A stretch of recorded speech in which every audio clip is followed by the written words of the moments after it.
about the anguish her impressionable daughter felt when a boy calling himself Josh Evans on the popular social networking site MySpace suddenly turned mean and insulting.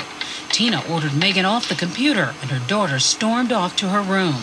I went upstairs and opened the door and saw her hanging in the closet and screamed and ran over and tried picking her up.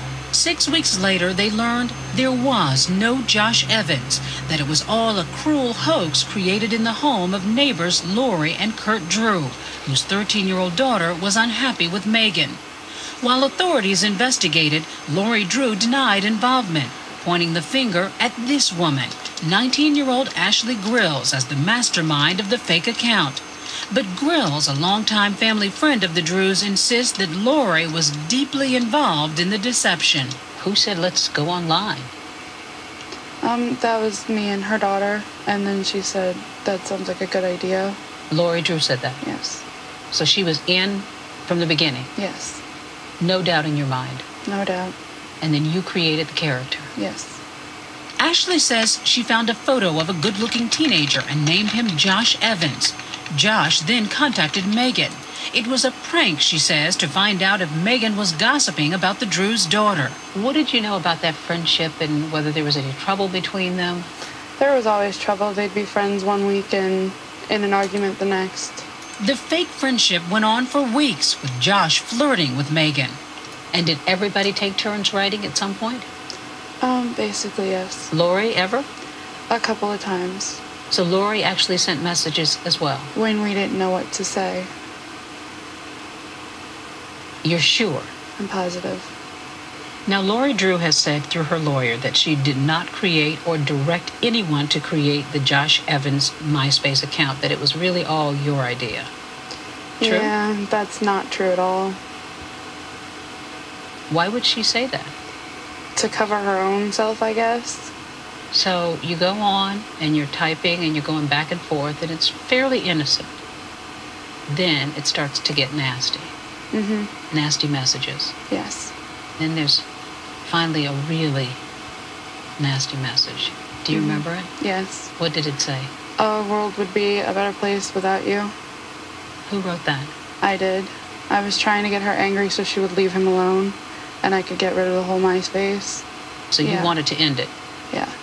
By now, Ashley says she was feeling guilty about the trick. So this message is sent out, and then something terrible happens in the Meyer household. Yes. What is going on there? My daughter just hung herself. It was October 16th, 2006, when the Myers world was shattered. What did you think? What did you feel? I thought it was my fault. So what goes through your mind when you hear that a teenage girl that you all just played a joke on has committed suicide? A lot of things. Like it was my fault.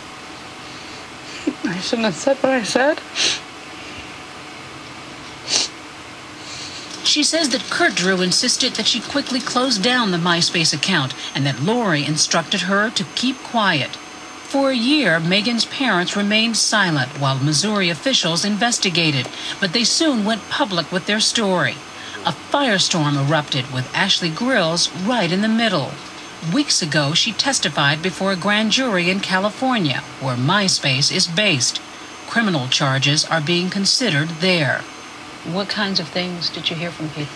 They would tell me to kill myself and save everybody the trouble. People say they don't understand it. How could this have happened? Who could be so cruel? Who's to blame? I guess all of us. I mean, I'm partially to blame. They are partially to blame. What do you want people to know about you? That I'm not heartless. I do know what I did, and I take responsibility for it every day. She is torn up over this situation. When contacting the Drews' lawyers last night, they told us that they stand by the original statement that Lori Drew did not create or direct anyone to create the Josh Evans MySpace account.